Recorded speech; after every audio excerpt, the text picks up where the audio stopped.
ये work life balance आप कैसे मेंटेन करके रखती हैं? पब्लिक के बीच में रहना, उनकी समस्याएं सुनना और समाधान खोजना, ये पहले भी मेरा वर्क रूटीन रहा है। जब रेखा गुप्ता मैम एक बच्ची थी, स्कूल जाती थी, कॉलेज जाती थी, तो उस वक्त आपके दिमाग में क्या था? आप क्या बनना चाहती थी? मैं भी अपनी टीचर्स को देख के मुझे लगता था मैं टीचर बनूंगी। ऐसे एक्शंस आपको लगता है कि कितने जरूरी रहे जिसमें आम जनता का हॉस्पिटल जाने का डर कम हुआ? दिल्ली के लगभग 6.5 लाख लोग हमारे साथ इन योजनाओं में रजिस्टर्ड हैं। ऐसे में अगर हम यमुना की बात करें तो वो दिल्ली की पहचान है। उसमें सबसे बड़ी चुनौती आपके लिए क्या है और सबसे बड़ी उम्मीद आपके हिसाब से क्या है? हम सभी के लिए यमुना माँ आस्था है।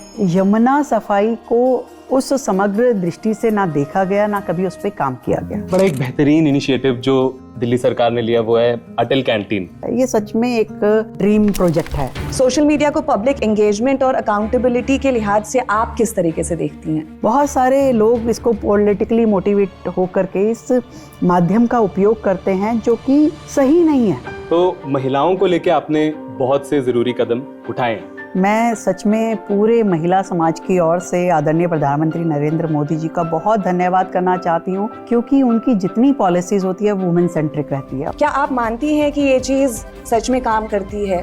डेफिनेटली। मेरी एकुंची मिर्ची से मैं हूँ आरजे कृष्ण और मैं हूँ आरजे श्रुति। और एक जब मिलते हैं तब 11 बनाते हैं। इसी तरह आज से 11 महीने पहले दिल्ली में बनी एक ऐसी सरकार जिसने लीडरशिप और जनता के बीच ऐसा साथ बनाया जिसने गवर्नेंस की परिभाषा ही बदल दी। 11 महीने वो पॉइंट है जब आप अपने माइलस्टोन के सबसे ज्यादा करीब हैं और पीछे मुड़ के देख सकते हैं कि सफर कितना बेहतरीन रहा है। और सबसे खूबसूरती की बात तो ये है कृष्ण कि ये 11 महीने इतनी आसानी से कैसे बीत गए वो हमें भी पता नहीं चल पाया। आज हमारे साथ जो है उनकी तारीफ के पुल ज़्यादा नहीं बांधूंगी, लेकिन ये ज़रूर बोलना चाहूँगी कि ये दुनिया के लार्जेस्ट डेमोक्रेसी की कैपिटल यानी राजधानी दिल्ली की 9th CM है और 11 महीने पहले इन्होंने as the chief minister oath लिया था। Let's welcome the one and only माननीय मुख्यमंत्री Shrimati Rekha Gupta ji. Thank you so much. Congratulations के साथ आपकी क्या राय है कि ये 11 महीने किस तरीके से चैलेंजिंग रहे या फिर क्या कुछ अचीव किया है हमारी गवर्नमेंट ने इस बीच में? 11 महीने दिल्ली सरकार के नाते काम करते हुए मैं इतना कह सकती हूँ कि वो दिल्ली शहर जो हमारे दिलों में है, यहाँ की जनता जो हमारे दिल में है, उनके लिए काम करना एक बेहद सुखद अनुभव है। चैलेंजेस बहुत हैं, नो डाउट, क्योंकि इतने सालों में जो धीरे धीरे दिल्ली के लिए डेवलपमेंट हो जाता या जो समस्याएं उस समय शायद उठ ही रही थी या बनी रही थी वो सॉल्व हो जाती, तो आज इतनी लेगेसी खड़ी नहीं होती। तो इसलिए वो चैलेंज के रूप में ज़रूर दिल्ली सरकार के सामने है, पर दिल्ली की जनता का भरोसा, दिल्ली की जनता का प्यार और आशीर्वाद साथ मिलने के कारण से इन 11 महीने में हमने कोशिश की है कि उन लेगेसी प्रॉब्लम्स का समाधान मिले और लगातार step by step, long term, short term, इन सभी स्टेप्स के माध्यम से दिल्ली की हर एक समस्या को समाधान दें हम, और दिल्ली की जनता के दिल में एक विश्वास और दिल्ली के लिए जो उनकी आशाएं हैं उनको पूरा करने के लिए काम करें। और एक हद तक आप पूरा कर भी पाएं, लेकिन जब इसको पूरा करने के लिए निकलते हैं तब एक चीज़ जो मेरे हिसाब से एक दिक्कत बनती है वो है वर्क लाइफ बैलेंस। तो being the chief minister of Delhi, ये वर्क लाइफ बैलेंस आप कैसे मेंटेन करके रखती है?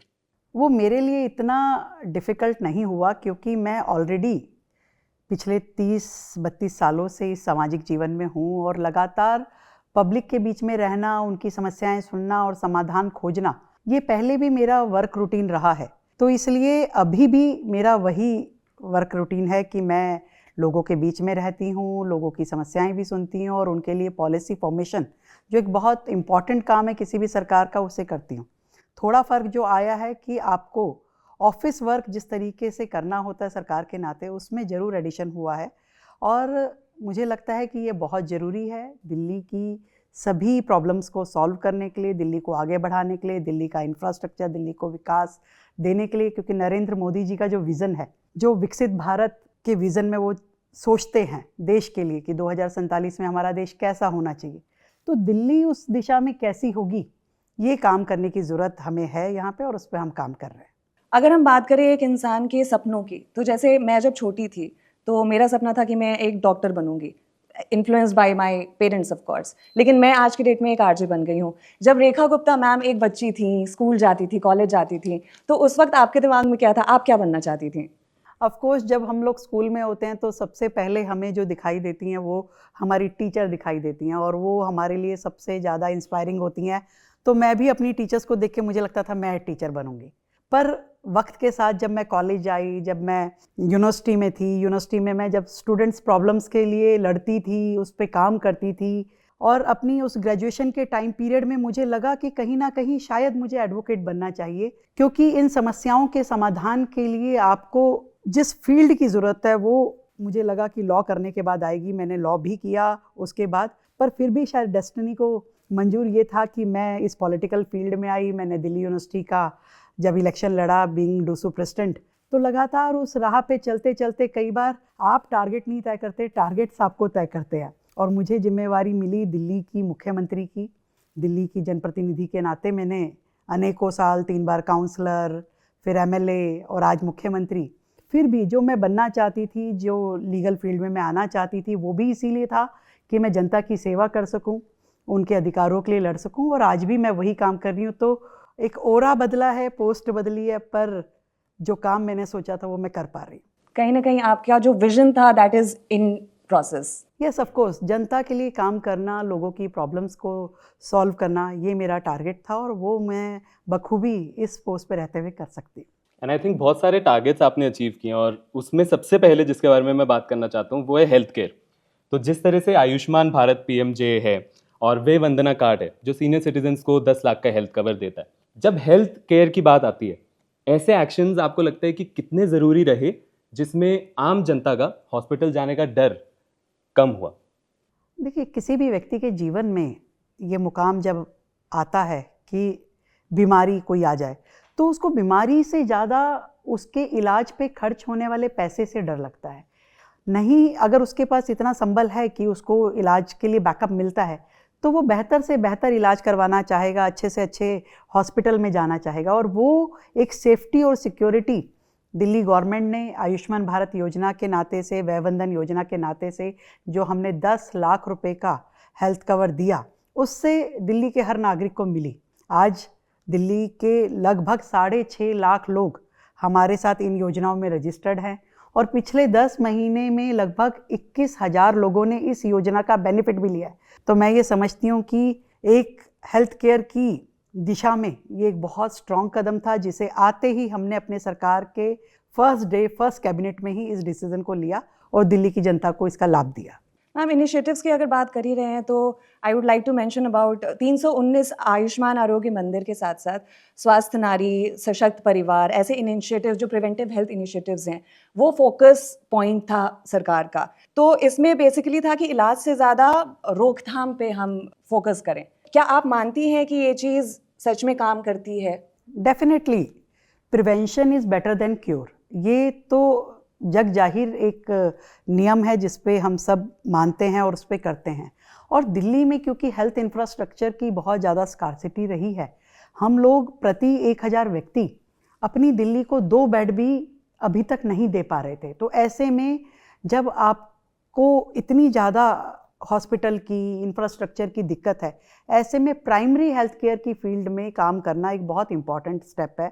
और हमारे ये जो आयुष्मान आरोग्य मंदिर हैं, ये हमारे प्राइमरी हेल्थ केयर की तरफ बहुत बड़ा स्टेप है, जहाँ पे आपको बेसिक जितनी भी रिक्वायरमेंट्स हैं अपनी डे केयर की, जितनी प्रिवेंटिव मेजर्स हैं, जितनी आपकी टेस्टिंग है, वैक्सीनेशन है, या फिर मदर चाइल्ड हेल्थ केयर है, बुज़ुर्गों के लिए हर चीज़ का समाधान हमारे इस आरोग्य मंदिरों में है, जो कि बहुत इफ़ेक्टिव है। डॉक्टर, नर्स, पैरामेडिकल स्टाफ वहाँ पे होने के कारण से हमने दिल्ली को एक बहुत ही sustainable health care infrastructure develop करने के लिए दिया। अभी 319 हमारे आयुष्मान आरोग्य मंदिर कंप्लीट हो चुके हैं, पर हमारा टारगेट है इसको हम 1100 तक लेकर के जाएं और विद इन अ मंथ हम 100 और आरोग्य मंदिर दिल्ली को देने वाले हैं।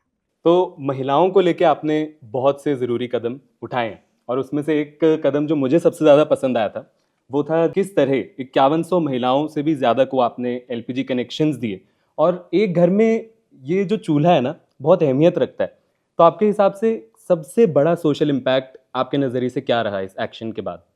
मैं सच में पूरे महिला समाज की ओर से आदरणीय प्रधानमंत्री नरेंद्र मोदी जी का बहुत धन्यवाद करना चाहती हूँ क्योंकि उनकी जितनी पॉलिसीज़ होती है वो वुमेन सेंट्रिक रहती है। और चाहे उन्होंने करोड़ों शौचालय बनवाए, उज्ज्वला के कनेक्शंस दिए, ये सब महिलाओं के हेल्थ केयर के लिए एक बहुत ही बेहतरीन योजनाएं साबित हुई। क्योंकि जब एक महिला पारंपरिक ईंधनों के माध्यम से घर का खाना बनाती है, लकड़ी से या कोयले से अपना चूल्हा जलाती है, उसमें उसके फेफड़े खराब होते हैं, उसकी आंखें खराब होती है। तो ये उज्ज्वला के कनेक्शन ना केवल एक क्लियर फ्यूल आपका इंस्ट्रूमेंट है, बल्कि आपको एक हेल्दी लाइफ जीने का एक तरीका है, जिसके माध्यम से आप अपने लिए समय निकाल सकती हैं, अपनी फैमिली को बेटर फैसिलिटीज़ दे सकती हैं और शायद अपने रोज़गार व्यापार के लिए भी कोई ना कोई समय निकालते हुए आप आगे बढ़ सकती हैं। तो उज्ज्वला लाखों लाखों महिलाओं के लिए एक बहुत ही इंस्पायरिंग योजना है और उनका जीवन एक तरीके से बदलने वाली ये पॉलिसी रही। और मैम आज दिल्ली के पास 5,000 से ज़्यादा क्लीन एनर्जी बसेस हैं, तो आपके हिसाब से ये जो इनिशिएटिव है ये सिर्फ एक ट्रांसपोर्ट रिफॉर्म है या एक हेल्थ रिफॉर्म भी मानती हैं आप इसको? अगर शॉर्ट रन में मैं कहूँ तो ये एक ट्रांसपोर्टेशन की दृष्टि से हमारे शहर के लिए बहुत ही बेहतरीन सुविधा है, पर लॉन्ग रन में डेफिनेटली ये हेल्थ से जुड़ी हुई है। क्योंकि जब आप एमिशन फ्री व्हीकल्स दिल्ली की सड़कों पे दौड़ता है तो उससे पॉल्यूशन कम होता है, और पॉल्यूशन डायरेक्टली आपकी हेल्थ से जुड़ा हुआ विषय है। दिल्ली में जब पॉल्यूशन बहुत सीवियर पोजीशन में होता है तो हम सब कहते हैं कि भी हमारी हेल्थ उससे इफ़ेक्ट हो रही है। तो धीरे धीरे दिल्ली का पूरा पब्लिक ट्रांसपोर्टेशन हम जीरो एमिशन पे लाने के लिए काम कर रहे हैं, और इस क्लियर एनर्जी के माध्यम से, इस इलेक्ट्रिक बसों के माध्यम से हम दिल्ली को बेहतरीन एनवायरनमेंट देना चाहते हैं और बेहतर हेल्थ केयर भी देना चाहते हैं। इन 11 महीनों में बहुत से ऐसे कदम उठाए गए जो ज़रूरी थे, और एक जो मुझे बहुत अच्छा लगा और ज़रूरी भी था शायद, वो था लास्ट माइल कनेक्टिविटी जो आपने देवी ई बसेस के ज़रिए दी। क्या फीडबैक मिला, कितनी खुश हुई जनता उसके बाद? देखिए, हम जब डेवलप कंट्रीज़ की बात करते हैं और हम कहते हैं कि भी लोग पब्लिक ट्रांसपोर्ट बहुत अच्छे से यूज़ करते हैं, तो उस पब्लिक ट्रांसपोर्ट को यूज़ करने के लिए लास्ट माइल कनेक्टिविटी बहुत इंपॉर्टेंट है। बिना लास्ट माइल कनेक्टिविटी के आपका जो पब्लिक ट्रांसपोर्ट है वो अधूरा है। क्यों? क्योंकि एक व्यक्ति घर से निकलेगा, वो सोचेगा कि मुझे कौन सा व्हीकल पकड़ना है, मैं रिक्शा पकड़ूं, स्कूटर पकड़ूं, ऑटो लूं और जाऊं, मेट्रो तक जाऊंगा, मेट्रो से उतरूंगा तो फिर मुझे कुछ ना कुछ हायर करना पड़ेगा, फिर मैं अपने डेस्टिनेशन तक पहुंच पाऊंगा। तो इसलिए ये एक हॉलिस्टिक अप्रोच के साथ में हमें दिल्ली की इस ट्रांसपोर्ट फैसिलिटीज़ को जोड़ना होगा। उसमें लास्ट माइल कनेक्टिविटी के जो भी आयाम है उस पर काम करते हुए हमने जैसे बहुत सारे मेट्रो स्टेशन के बाहर साइकिल की व्यवस्था की है, ई ऑटोज़ की व्यवस्था की है, और इसी तरीके से हम जो इलेक्ट्रिक टैक्सीज़ हैं उसके लिए हम दिल्ली में ला रहे हैं, कार पूल पे काम कर रहे हैं, और यहाँ तक कि जो ओला उबर जैसी टैक्सीज़ पहले शेयरिंग बेसिस पे चलती थी, जो बीच में बंद हो गया था, उसको भी हमने दोबारा से शुरू किया है। तो हम दिल्ली में लास्ट माइल कनेक्टिविटी के लिए अपनी देवी बसेस से लेकर के जो भी फिजिबल वे हैं उन सब पे काम कर रहे हैं, क्योंकि इंटीग्रेटेड रूप में दिल्ली को पब्लिक ट्रांसपोर्ट मिले और दिल्ली की जनता इसे इस्तेमाल करने में गर्व की अनुभूति करे, ना कि दिक्कत की। एक बहुत ही प्यारी सी इनिशिएटिव है, वो मैं प्यारी इसलिए बोलूँगी because I have a kid at home, मेरी नीस है, वो स्कूल जाती है, और आप स्कूल फी ट्रांसपेरेंसी एक्ट लेकर आए 2025 में, और पेरेंट्स को इससे बहुत पावर मिला है। आपकी क्या राय है इस चीज़ को लेकर? देखिए, अभी तक हमारे एजुकेशन सिस्टम में जो दिल्ली सरकार से जुड़ा था उसमें प्राइवेट स्कूल्स को फ्री रेगुलेट करने के लिए कोई भी आपके पास तरीका नहीं था कि आप उन्हें कैसे बाउंड करेंगे। जब भी सरकार कोर्ट जाती थी तो वहाँ पर उनको प्राइवेट स्कूल जीत जाते थे, सरकार कुछ कर नहीं पाती थी, तो ऐसा कोई सॉलिड स्टेप कभी नहीं बना था। तो अब जब हमारी सरकार आई, हमने दिल्ली में ये एजुकेशन एक्ट लागू किया, तो उसके बाद हमें ये महसूस हुआ कि पेरेंट्स में एक बहुत पावर की फीलिंग आई कि आज जो कुछ भी अन्याय उनके साथ चल रहा था, स्कूल में फ़ीस बढ़ा दी जाती थी, वो मजबूर थे फ़ीस देने के लिए, आज एक बहुत ही ट्रांसपेरेंट प्रोसेस का गठन किया गया है जिसमें कि हर लेवल पे पेरेंट्स का इन्वॉल्वमेंट है। कोई भी स्कूल विदाउट पेरेंट्स के इन्वॉल्वमेंट या उनकी कंसेंट के फ़ीस नहीं बढ़ा सकता। एक मैकेनिज़्म डेवलप किया गया है जिसमें हर स्टेक होल्डर का इन्वॉल्वमेंट रहेगा। तो ये एक बहुत ही बेहतरीन स्टेप है दिल्ली सरकार की ओर से, जो आज तक नहीं हुआ था। ये फ़ी रेगुलेशन एक्ट दिल्ली सरकार का अपने आप में माइलस्टोन है, और दिल्ली के सभी स्कूल इसके अंदर आएंगे और सब दिल्ली के सभी बच्चे जो प्राइवेट स्कूल्स में पढ़ते हैं, लगभग 18 लाख बच्चे अभी इससे बेनिफिटेड होंगे। इस एक्ट के आने से पहले पेरेंट्स और स्कूल के बीच जो विश्वास है वो डगमगा गया था। इस एक्ट के बाद आपको लगता है वो ट्रस्ट दोबारा एस्टैब्लिश हो गया है? जरूर, जब आपको कोई भी डिसीजन स्कूल का ये लगेगा कि आपकी इन्वॉल्वमेंट के साथ हो रहा है, एक ट्रांसपेरेंट प्रोसेस के माध्यम से हो रहा है, रूल्स में और गाइडलाइन में क्लैरिटी है, हर चीज़ आपके सामने हो रही है और आपकी इजाज़त के बिना, मर्जी के बिना आप कुछ भी अनड्यू प्रेशर पेरेंट्स पे नहीं हो सकता, तो ये कहीं ना कहीं स्कूल, पेरेंट्स और मैनेजमेंट और इवन गवर्नमेंट आपस में एक ट्रस्ट बिल्डिंग डेवलप होगी, स्कूलों के सिस्टम बेहतर हो पाएंगे। और मैं हमेशा मानती हूँ शिक्षा कोई व्यवसाय नहीं है, आप शिक्षा को व्यवसाय की तरह नहीं चला सकते, ये बहुत इम्पॉर्टेंट है। और मैं इस बात में भी कोर्ट का भी धन्यवाद करना चाहूँगी कि उन्होंने इस चीज़ को बच्चों के साथ में अपने आप को कनेक्ट किया और इस सरकार का जो हमने ये कानून बनाया उसको सपोर्ट किया और उसके फेवर में बहुत सारे निर्णय लिए। हम बच्चों के साथ साथ महिलाओं की भी एक चीज़ जो आ रही है मेरे दिमाग में इज़ कि नाइट शिफ्ट्स अलाउ नहीं होती थी, बट आपके आने के बाद नाइट शिफ्ट्स भी अलाउ हुई। आपकी सरकार ने परमिशन और प्रोटेक्शन के बीच का जो ये संतुलन है वो किस तरीके से बना के रखा है? मैं हमेशा ये मानती हूँ कि यदि कोई महिला काम करना चाहती है तो उसके ऊपर बाउंडेशंस नहीं होनी चाहिए, उसके पास फ्रीडम होनी चाहिए कि जो वो करना चाहती है उसे मौका मिले। और इसीलिए नाइट शिफ्ट में महिलाओं को काम करने पे जो प्रतिबंध था उसको हमने हटाया और उसको फैसिलिटेट किया। किसी एम्प्लॉय को आप रखना चाहते हैं तो कुछ नियम कायदे कानून के साथ में आप उन्हें उनकी मर्जी के साथ में आपको फैसिलिटीज़ भी देनी पड़ेगी, डोर टू डोर ट्रांसपोर्टेशन आपको देना होगा, ट्रांसपोर्टेशन में सिक्योरिटी गार्ड हो, पैनिक बटन हो, और जहाँ पर महिला काम कर रही है वहाँ टॉयलेट फैसिलिटी, जिसे कहें कि इमरजेंसी कॉलिंग, इस तरह की सारी सुविधा के साथ में आप महिला एम्प्लॉय को अपने काम में जोड़ सकते हैं और वो पूरी तरीके से अपने किसी भी निर्णय के लिए स्वच्छंद है, वो काम करें और पूरी तरीके से उन्हें उनकी सुविधा और सुरक्षा की जिम्मेवारी एम्प्लॉयर को लेनी होगी। एक और स्टेप जो आपने लिया है वो है सहेली कार्ड। अब सहेली कार्ड को इस तरह से देखा जा रहा है कि वो सिर्फ फ्री ट्रैवल का एक माध्यम नहीं है महिलाओं के लिए और ट्रांसजेंडर व्यक्तियों के लिए, बल्कि एक फ्रीडम के तौर पे भी उन्हें दिया गया है।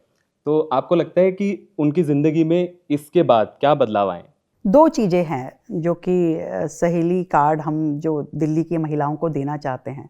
पहला तो जो ट्रांसपोर्टेशन, पब्लिक ट्रांसपोर्टेशन हमने उनको बसेस बिल्कुल निःशुल्क दी है, तो उसमें उनको फैसिलिटी मिले, उनको बार बार टिकट लेकर के परेशान ना होना पड़े।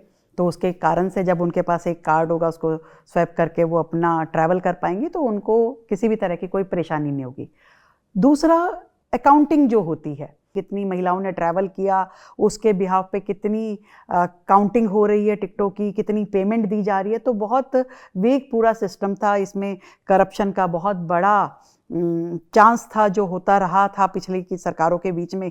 अब बहुत ही ट्रांसपेरेंट तरीके से महिलाएं भी बहुत फ्रीली ट्रैवल कर पाएंगी, आपका अकाउंटिंग भी प्रॉपर होगा, किसी तरह की कोई लीकेजेस नहीं रहेगी। पर उससे भी बड़ी बात ये है कि महिलाओं को केवल अपने डेस्टिनेशन पे ये बसें नहीं पहुंचा रही, आज उनको इतनी फ्रीडम मिल पाएगी, वो अपने स्कूल जा रही है, वो अपने ऑफिस जा रही है, किसी और काम पे जा रही है, तो वो निश्चिंत होके ये सोचे बिना कि मेरे पर्स में कितने पैसे हैं, मेरा आने जाने में कितना खर्च होगा, वो दिल्ली शहर में आज ट्रैवल करेगी, अपने मंजिलों तक भी पहुंचेगी और अपने सपनों का सफ़र भी पूरा कर पाएगी। As a woman, I would really appreciate and thank you personally for that. Seriously, ma'am.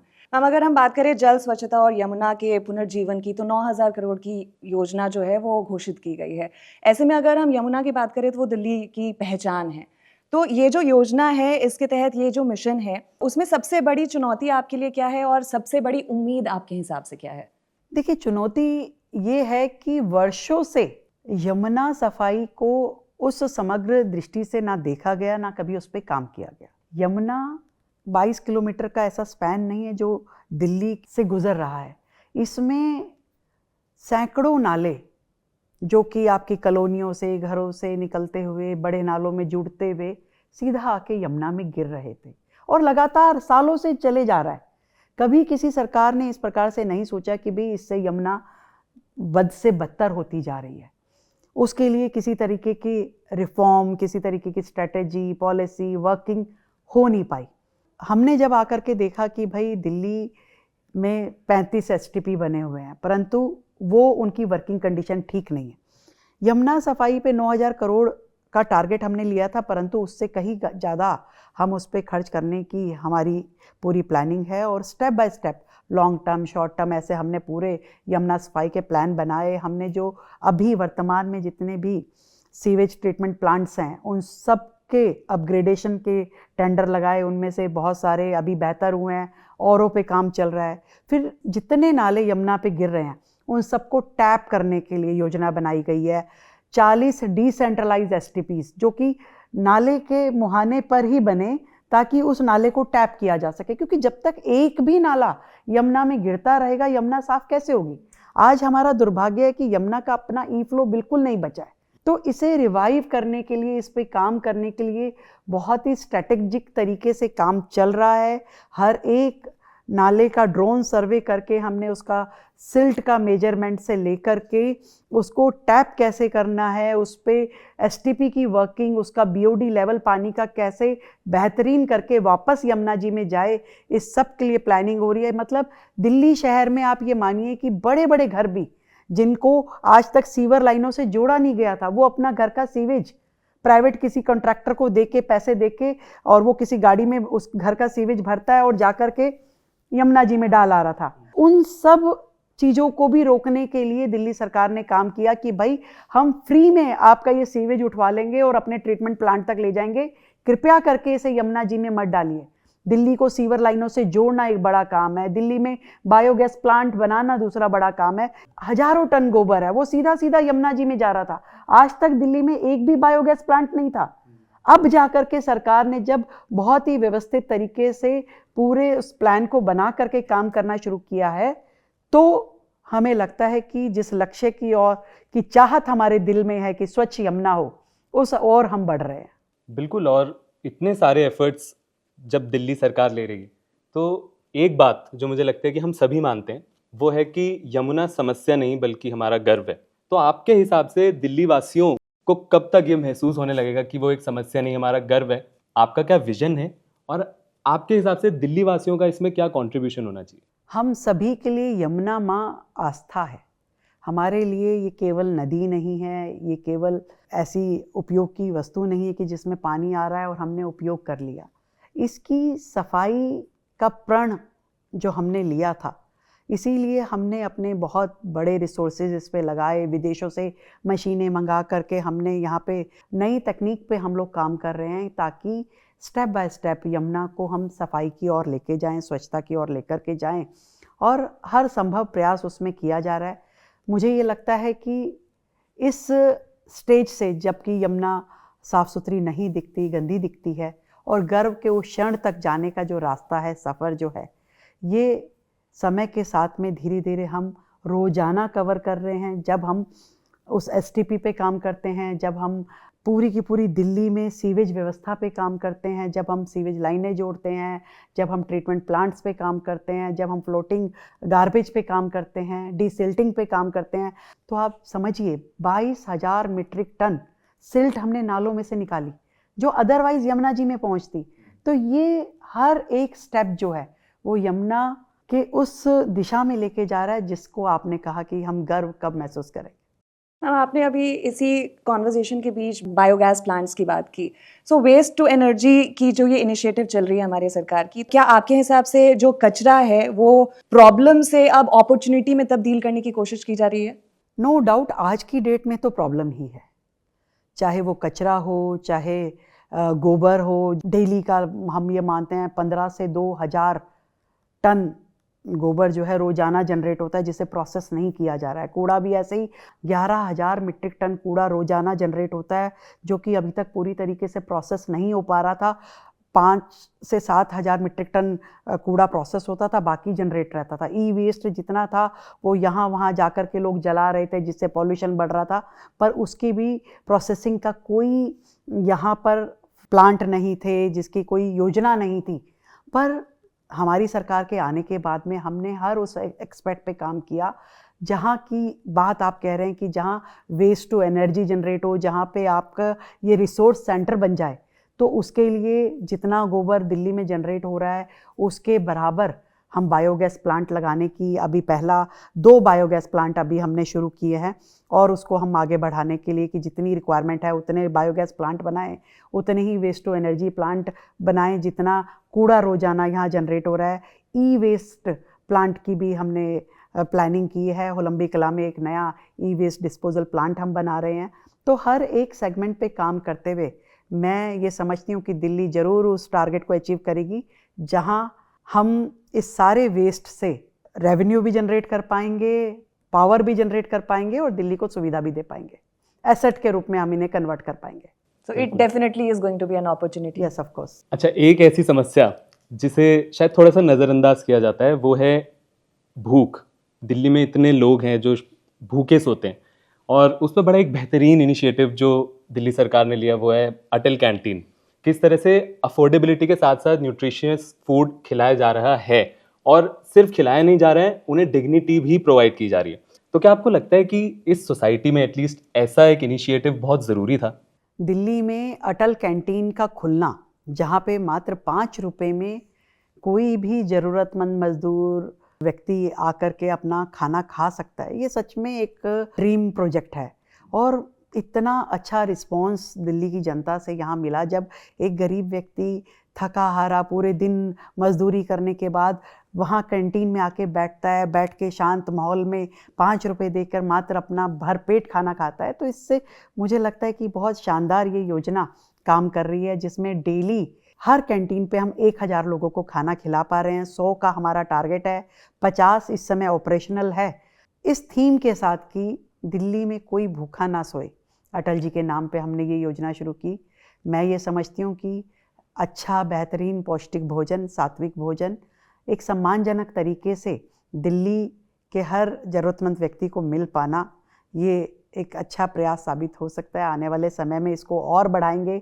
हम सामाजिक संस्थाओं को, लोगों को इसके साथ जोड़ेंगे ताकि अनलिमिटेड कैंटीन्स को हम दिल्ली में खोल पाएँ और उन सब कैंटीन्स में इस बात का विशेष ध्यान रखा जाए कि हर व्यक्ति की डिग्निटी है और उस डिग्निटी के साथ में उसे भोजन मिले, साफ सुथरा भोजन मिले। इनिशिएटिव्स की बात कर रहे हैं हम, तो वाटर बिल एमनेसिटी स्कीम जो है उसका भी एक एम जो है वो रिलीफ देना है। आपको क्या लगता है कि इससे सरकार और सिटीजन्स के बीच जो ट्रस्ट है वो रीबिल्ड हो पाएगा? बिल्कुल रीबिल्ड होगा। इसमें हमने जो वाटर एमनेस्टी स्कीम निकाली, हमने ये देखा कि लाखों लोगों के बिल, आपका पानी का बिल लेके वो घूम रहा है, उसे पता ही नहीं ये बिल मेरा इतना कैसे आ गया, कब आ गया। मेरा तो यूजेस नहीं है, मेरा तो 2 कमरों का घर है, मेरा तो बहुत ही छोटा यूनिट है, कैसे इतना बिल आ गया। तो लोगों में एक इतना पैनिक था। जब हमारी सरकार आई, हमने देखा कि लाखों बिल पेंडिंग पड़े हुए हैं और तुरंत हमने इस एमनेस्टी स्कीम को प्लान किया। और मुझे खुशी है कि मात्र 2 महीने में हम लोग इस एमनेस्टी स्कीम के माध्यम से 2.25 लाख लोगों को हमने सुविधा दी, जिसमें हमने सारी पेनल्टीज़ उसमें माफ़ कर दी है, सारा इंटरेस्ट उसमें हमने माफ़ किया। ये स्कीम जो है बहुत ही लोगों को यूज़फुल हुई और इसके बाद भी ये स्कीम अभी चालू रहेगी। और भी लोग जो इससे जुड़ना चाहते हैं, उनको लाभ लेना है, उनको अपने बिल सेटल कराने हैं, उसमें उनको काम मिलेगा। मैम, दिल्ली में प्रदूषण के चलते जब ग्रैब लागू हुआ तब कंस्ट्रक्शन वर्कर्स को दिल्ली सरकार की तरफ से रिलीफ प्रोवाइड किया गया। उस समय ये समझना कि किनका रोजगार उससे प्रभावित हो रहा है और उन्हें उसी समय क्राइसिस टाइम पे वो सपोर्ट प्रोवाइड करना, आपको लगता है कि एक बहुत ज़रूरी कदम था और यही वेलफेयर की तरफ एक इम्पॉर्टेंट स्टेप था? दिल्ली में जब भी पॉल्यूशन के चलते ग्रैब 4 लगता है तो कंस्ट्रक्शन वर्क बंद हो जाता है और उसमें विशेष रूप से हमारे वो मज़दूर भाई जो कि डेली वेजर हैं, उनको सबसे ज़्यादा नुकसान होता है। उनको जो रोज़ कमाने वाला है, रोज़ खाने वाला है, उस व्यक्ति को ये नहीं समझ में आता कि ये ग्रैब जो है उसके लिए आर्थिक संकट हो जाता है और उसके घर में चूल्हा भी नहीं जलता, कई बार ऐसी स्थिति थी। हमने जो ग्रैब 4 के चलते कॉम्पनसेशन देने की योजना पे तुरंत प्रभाव से काम किया। हर एक मज़दूर जो उस कैटेगरी में आता है उसको हमने उसका पैसा दिया। तो इससे सीधा ना केवल उसका रोज़मर्रा की ज़िंदगी में उसके भोजन, उसका परिवार सुरक्षित हुआ, बल्कि ये आर्थिक सुरक्षा ने हमारे मज़दूर भाइयों को संबल भी दिया। तो ग्रैब लगाना एक पॉलिसी है, क्योंकि आपको पॉल्यूशन के साथ में कैटर करना है, उस पर काम करना है, परंतु आपका व्यक्ति, आपका मजदूर, आपका नागरिक जो है भूखा ना सोए, ये हमारा लक्ष्य है। तो उसके लिए उस व्यक्ति को संबल देना ये हमारा फ़र्ज़ था। तो पॉलिसी के साथ साथ फैसिलिटी लोगों को हो, इन दोनों चीज़ों का ध्यान रखते हुए इस योजना पे काम किया गया और तुरंत प्रभाव में ग्रैब के चलते हम तुरंत उनका रिइंबर्समेंट करते हैं। मैम, भारत को हम बोलते हैं कि ये अलग अलग संस्कृति का समीकरण है यहाँ पे, तो ऐसे में टूरिज्म एंड हेरिटेज फेलोशिप जो है, ऐसे इनिशिएटिव्स कल्चर को लेकर एक नया पर्सपेक्टिव हमारे बीच लेकर आ रही है। तो क्या आप दिल्ली को सिर्फ कैपिटल नहीं, कल्चरल कैपिटल बनाना चाहेंगी? दिल्ली की सबसे खूबसूरत बात पता है क्या है? दिल्ली भारत का आईना है। जो डाइवर्सिटी दिल्ली में दिखती है, हर राज्य के लोग यहाँ रहते हैं, इतना सुंदर यहाँ पे हर एक के फेस्टिवल मनाए जाते हैं, कल्चर को हम सेलिब्रेट करते हैं, बहुत ही सांस्कृतिक रूप में सब लोग जुड़े हुए हैं। और इसके लिए हमने अनेकों आयोजन दिल्ली में किए। हमने जहाँ गुजरात का गरबा सेलिब्रेट किया, तो वहाँ असम का बिहू के लिए भी हमने कार्यक्रम किए। जो स्टेट डेज थे उनको हमने सेलिब्रेट किया। अनेकों इवेंट को फैसिलिटी देते हुए हमने सिंगल विंडो सिस्टम के माध्यम से यहाँ इवेंट ऑर्गेनाइज हो, कल्चरल हेरिटेज जो हमारी है उसको हम उस पर काम कर सकें। हमारे यहाँ जो मॉन्यूमेंट है उनके यहाँ पे हमने बहुत सारे मॉन्यूमेंट्स पे अच्छे अच्छे कल्चरल इवेंट करे। दिल्ली केवल एक एडमिनिस्ट्रेटिव कैपिटल नहीं है, ये कल्चरल कैपिटल है। हम पूरे देश को बताना चाहते हैं और इसीलिए इस पे काम कर रहे हैं। ये फेलोशिप जिसमें हमने यंगस्टर्स को जोड़ा, ये भी उसी का एक स्टेप है, ताकि हमारे युवा दिल्ली के नए टूरिस्ट विस्टा को जाने, लोगों में उसको प्रचारित करें, प्रसारित करें और दिल्ली की जो खूबसूरती है वो देश के लोगों तक, दुनिया के लोगों तक पहुंच सके। जिस तरह से आपने कहा कि इंडिया का आईना है दिल्ली और दिल वालों की दिल्ली है, दिल तब खुश होता है जब एम्प्लॉयमेंट भी जनरेट होती है। तो इस हेरिटेज और टूरिज्म के जरिए एम्प्लॉयमेंट जनरेट करना, ये भी एक एंगल है जिसको आपने सोचा? डेफिनेटली, जिस शहर में टूरिज्म बढ़ता है, इवेंट्स बढ़ते हैं, तो वहाँ पे एम्प्लॉयमेंट जनरेट होता है। आपको पता है देश में इतने सारे राज्य तो टूरिज्म के उस पर ही चल रहे हैं। तो दिल्ली शहर का भी जो अपना एक पॉजिटिव पक्ष जो है, जो यहाँ की कल्चर है, जो यहाँ का फूड है, जो यहाँ की अलग अलग मॉन्यूमेंट्स हैं, बिल्डिंग्स हैं, ये सब भी देश के लोगों तक, दुनिया के लोगों तक पहुँचे, लोग इसे एंजॉय करें, यहाँ पे कल्चरल लीव्स हों। तो ये सारा हमारा टारगेट है और इससे निश्चित रूप में एम्प्लॉयमेंट भी जनरेट होता है और लोगों को एक सुकून जो अपने ही शहर में मिलता है वो भी आनंदित करता है। सोशल मीडिया आज गवर्नेंस और डेमोक्रेसी के बीच में एक पिलर का काम तो कर रही है, but at the same time इसकी वजह से काफ़ी सारे मिस इन्फॉर्मेशन भी फैलती हैं। तो ऐसे में सोशल मीडिया को पब्लिक एंगेजमेंट और अकाउंटेबिलिटी के लिहाज से आप किस तरीके से देखती हैं? मुझे लगता है कि सोशल मीडिया दो तरीके से देखा जाना चाहिए। एक तो है कि कंस्ट्रक्टिव क्रिटिसिज्म कहें या एप्रिशिएशन, जो भी हमें मिलता है सोशल मीडिया से, कि आपको वो बता रहे हैं कि कहाँ आप गलत है, तो आप उसे, आपको लगता है कि भाई बात तो सही है, तो आप उसे ठीक कर सकते हैं, उसे अपनी पॉलिसीज़ को बेहतर कर सकते हैं, या एप्रिशिएशन मिलती है तो आप और स्पीड में काम कर सकते हैं। तो वो एक अच्छा पक्ष है सोशल मीडिया का, जो आपको मोटिवेट भी करता है और आपको काम करने के लिए हेल्प भी करता है। पर दूसरा पक्ष भी है। कई बार सोशल मीडिया पे जो मिस इन्फॉर्मेशन आपने कही, बहुत सारे लोग इसको पॉलिटिकली मोटिवेट होकर के इस माध्यम का उपयोग करते हैं जो कि सही नहीं है। मैं आपको 2-3 छोटे-छोटे एग्जाम्पल बताती हूँ कि दिल्ली में जब सुप्रीम कोर्ट की गाइडलाइन आई डॉग्स के ऊपर, तो सोशल मीडिया को इंस्ट्रूमेंट बना करके बहुत एक कैंपेन खड़ा करने की कोशिश की, जबकि दिल्ली सरकार का अपना किसी भी प्रकार का ना कोई निर्णय है, ना उसमें कोई इन्वॉल्वमेंट थी और ना हमने उस दिशा में आगे वो काम किया। पर इसे कैंपेन बनाया गया कि जी देखिए क्या हो रहा है। पर वहीं जब दूसरी ओर तेलंगाना में सैकड़ों डॉग्स को क्रुएल्टी के साथ में मार दिया जाता है, तब आवाज़ नहीं उठती, तो इसे क्या माना जाए? क्वेश्चन मार्क तो लगता है ना कि आप दिल्ली के ऊपर बोल रहे हैं जबकि यहाँ पे कोई रोल नहीं है, कुछ अब किया नहीं गया उस दिशा में कि क्रुएलिटी के हिसाब से या किसी भी, हम तो उल्टा फैसिलिटीज़ क्रिएट कर रहे हैं कि हमें वैक्सीनेशन सेंटर खोलने हैं, हमें वेटनरी हॉस्पिटल्स को मजबूत करना है, ताकि जो कोऑर्डिनेशन का माहौल है लोगों के बीच में, और डॉग्स जो हमारे एनिमल्स हैं, पेट्स हैं, उनको हमें कहीं ना कहीं एक वेवलेंथ पे लेके आना होगा। दूसरा एग्जाम्पल मैं आपको बताती हूँ कि जैसे हमने पॉल्यूशन को कैटर करने के लिए मिस्ट स्प्रे लगाया। मिस्ट स्प्रे में लोगों ने बहुत इसको कोशिश करी कि इसको वायरल करें, देखिए पानी की बर्बादी हो रही है। पानी की बर्बादी कैसे हुई आप ये बताइए। आप ट्रीटेड वाटर उन मिस्ट स्प्रेज में यूज़ कर रहे हैं और उस मिस्ट स्प्रे के माध्यम से आप पॉल्यूशन पे काम कर रहे हैं, डस्ट मिटिगेशन कर रहे हैं, आप उसको ज़बरदस्ती बना रहे हैं कि देखिए क्या हो रहा है, गलत हो रहा है। तो बिना जानकारी के इस तरह की चीज़ें हो रही हैं या कोई इसको मोटिवेट कर रहा है। तो ये, अब एक और छोटा सा एग्जाम्पल बताती हूँ। CAQM जो कि आपको गाइडलाइन देता है कि पॉल्यूशन के समय आपको क्या करना है, क्या नहीं करना है, हर राज्य को देता है।